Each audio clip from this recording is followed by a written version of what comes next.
Hai guys, welcome to my channel. Nah, ini aku baru pulang dari sekolah dan sekalian nyempetin ya buat bikin konten setelah pulang dari sekolah.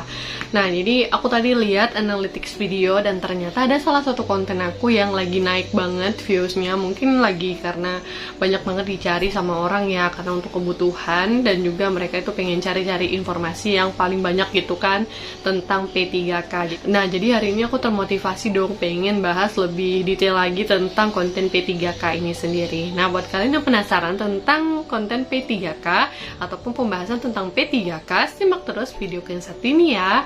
Nah, sebelumnya buat yang belum kenal sama aku, di sini statusnya aku bukan seorang perawat. Ya, mungkin kalian lihat dari seragamnya aku bukan seorang perawat, tapi aku seorang guru honorer di salah satu sekolah gitu yang sudah bekerja kurang lebih 2 tahun gitu ya di sekolah. Nah, jadi untuk tahun ini karena mendengar banyaknya berita tentang P3K dan juga CPNS gitu, aku memutuskan untuk tidak mengikuti CPNS itu sendiri. It's not because I don't want to, but it's because I can't.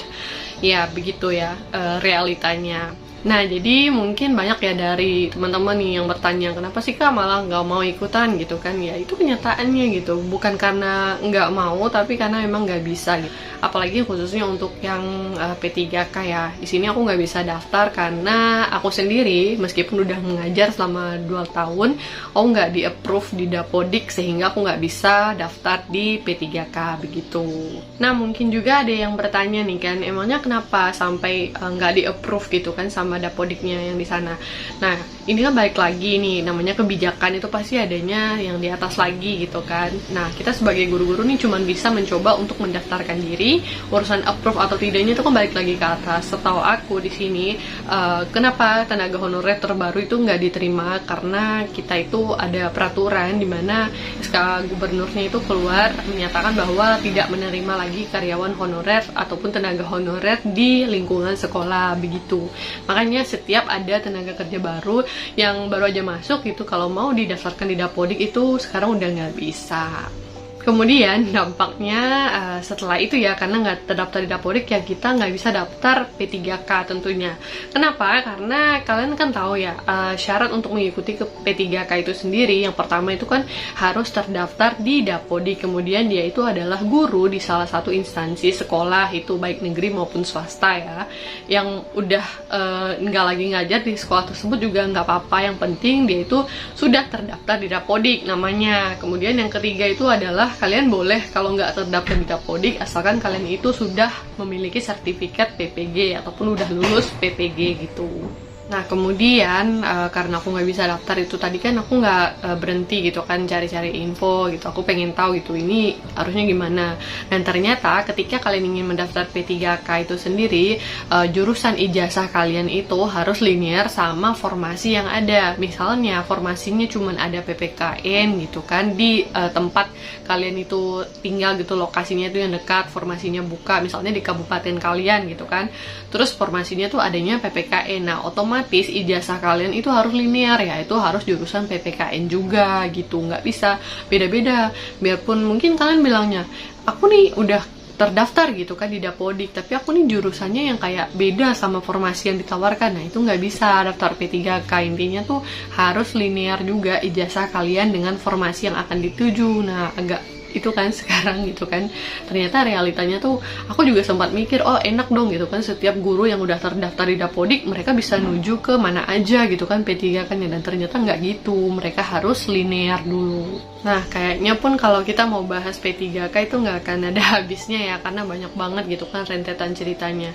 Meskipun ya mungkin salah satu kebijakan P3K ini bagi yang mereka yang bisa mengikuti, mungkin ini adalah suatu hal yang fair juga gitu kan, yang adil. Tapi mungkin bagi yang nggak bisa daftar itu sendiri, mungkin ada yang pro kontra dong tentunya terhadap suatu kebijakan. Tapi ya baik lagi gitu kan, tujuan utamanya pemerintah mengadakan ini adalah mencukupi kebutuhan guru, dimana kebutuhan guru ini sudah sangat mendesak banget, makanya sampai dicetuskan itu 1000 guru gitu. Meskipun belum tahu nih apakah formasi yang dibutuhkan itu akan terpenuhi semua gitu kan atau tidak, karena yang aku baca juga formasi di kota aku aku misalnya gitu kan, itu tuh kayak di satu sekolah kadang tuh formasinya cuma ada 2 gitu, nggak ditentukan gitu, kayak semua sekolah tuh akan banyak formasinya, nggak gitu.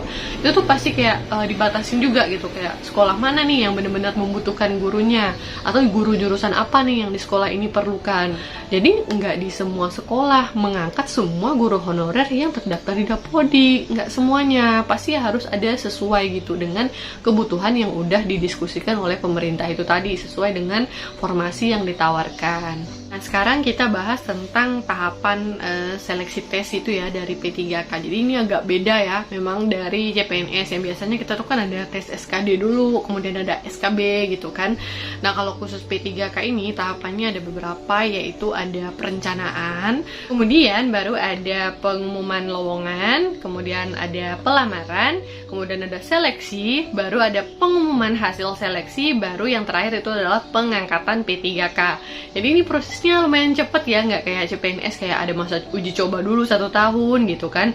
Tapi kalau P3K ini emang langsung ada pengangkatan. Nah, jadi jangan khawatir juga buat kalian yang misalnya nggak lulus di tahapan yang pertama, karena P3K ini memiliki 3 tahapan seleksi gitu kan. Kalau nggak lulus di yang pertama masih bisa coba gitu sampai 3 kali. Nah, mungkin juga nih ada yang bertanya, Kak, apakah soal untuk P3K dengan CPNS itu sama ya jenis soalnya?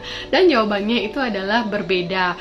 Karena kalau yang kita tahu ya, dulunya aku juga ikut nih CPNS, itu soalnya terdiri dari 100 soal, dimana itu ada materi tentang TKP, kemudian ada TIU, ada TWK. Nah, kalau yang P3K ini, dia itu terdiri dari ujian seleksi yang memiliki materi tentang kompetensi teknis, kemudian ada kompetensi manajerial, kemudian ada kompetensi sosiokultural. Nah, yang terakhir itu ada wawancara. Jadi, tahapan seleksinya itu beda sama yang CPNS. Nah, mungkin buat kalian juga yang butuh referensi gitu kan, mau belajar nih buat soal-soalnya P3K itu gitu kan, lebih baiknya sih aku saranin memang nonton tuh di YouTube gitu, karena biasanya tuh orang-orang di YouTube tuh ngebahas soalnya tuh memang yang banyak keluar gitu, karena mereka tuh kayak tahu gitu materi-materi terbaru yang akan memang keluar itu seperti apa kayak gitu, lebih up to date ya contohnya, karena itu banyak banget kan kalian bisa find on YouTube.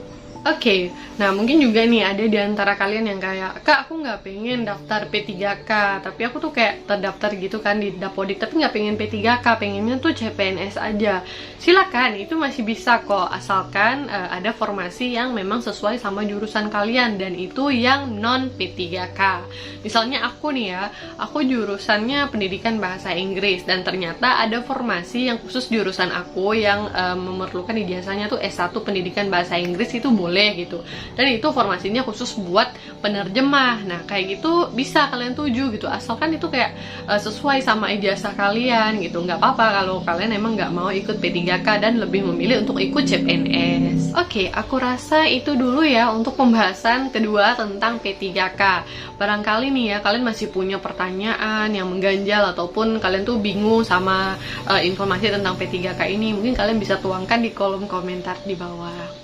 Jadi aku mau bilangin lagi ya, biarpun mungkin kalian gak punya kesempatan nih buat ikut PNS ataupun P3K, aku sendiri juga masih berharap adanya kebijakan lain gitu yang lebih bisa adil gitu kan buat semuanya tentunya. Apalagi buat kita nih yang fresh graduate ataupun para guru-guru baru yang gak bisa sama sekali masuk Dapodi gitu kan. Toh mungkin aja nanti suatu hari ada kebijakan yang memberikan kita itu kesempatan biar bisa mendapatkan status yang lebih jelas lagi gitu sebagai seorang guru, dimana sebenarnya pekerjaan guru tuh menyenangkan gitu kan, cuman ya untuk mencari statusnya aja gitu yang sulit, dimana kayak guru honorer gitu kan di sekolah statusnya juga GTT alias guru tidak tetap gitu kan, kayak lama-lama mengajar gitu kan statusnya aja nggak jelas ini di sekolah kayak gitu. Semoga aja ya nanti suatu hari kita menemukan suatu kebijakan yang adil buat kita semua sebagai tenaga pendidik. Well, aku rasa itu dulu ya untuk pembahasan tentang P3K dari aku. Sampai ketemu di video yang selanjutnya. And don't forget to subscribe, like, and comment this video. See you!